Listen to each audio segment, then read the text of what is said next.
Greetings, my fellow Catholic. Today we're going to be talking about how to work with volunteers when you are fundraising, how to get them involved the best way possible when it comes to fundraising. That is the key topic. My name is Brice Sokolowski, the founder of CatholicFundraiser.net, an apostolate that serves apostolates. So if you're a Catholic apostolate that's looking to fundraise and looking for a little bit of direction, or whether you're starting out or you're looking for new ways, you're in the right spot, because I think the topic today, over the next few minutes, you're going to get some pretty good advice. I've got 3 pieces of advice to share with you. And before I do, just make sure that you download the 10 Commandments to Catholic Fundraising. This is a guide that I developed over the years, downloaded over, I would say, 10,000 times. A lot of good feedback from other fundraisers, feedback from religious sisters as well. Consolidated, the best of the best. So between what you're going to get today, right now, over the next few minutes, and that the guide, I think you're going to be in a very, very good position with your fundraising. Okay, let's go with volunteers. What to do? And I'm looking on my notes, which you'll be able to get on CatholicFundraiser.net. You're going to get that, and you're going to get everything else. So anything that you want from this, whether you're listening to it or watching this, it's all going to be on my website.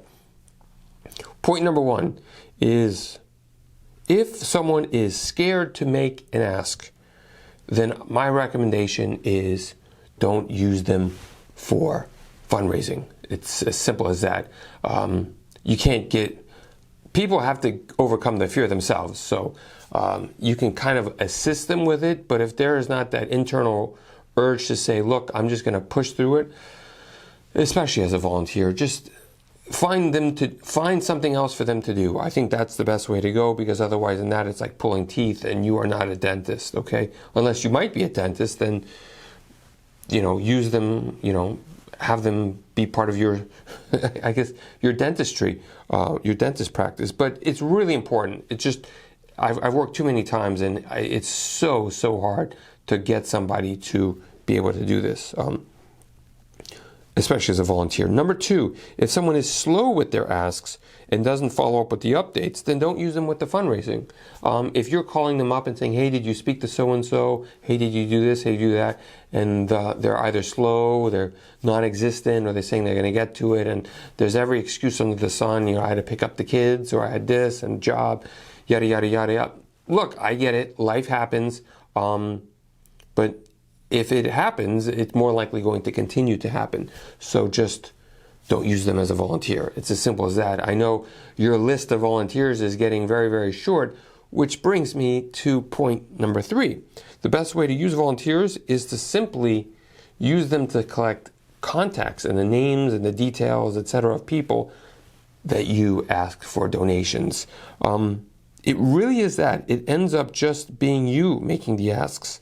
And I know that you probably already have tons on your plate, but if you ever really want to get fundraising going, and you're obviously watching this video or listening to this podcast, you're making that commitment. And not a lot of people make the commitment to say, I need to learn how to do it. So if you're learning how to do it, more than likely you can do it. So instead of trying to add on top of learning how to do it and figuring out how to do it yourself and managing people, just get rid of the managing and just get them to give you the names of people that you need to speak to. It really is as simple as that.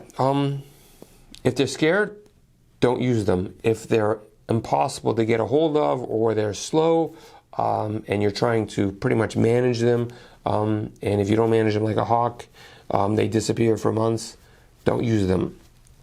Simply get names out of people. Get them to give you names. And then you ask. And you go to CatholicFundraiser.net, you learn how to do it. It's not that complicated. You just have to learn how to do it. And that's going to take a little bit of time, but I think the time that you put into learning it yourself is going to save you a lot of pain and frustration. So that's pretty much it for me on how to fundraise with volunteers. I hope that you found this helpful. Visit CatholicFundraiser.net. If you have any questions, share this with a Catholic apostolate that you think might benefit from it. And God love you, and thank you so much. Bye-bye.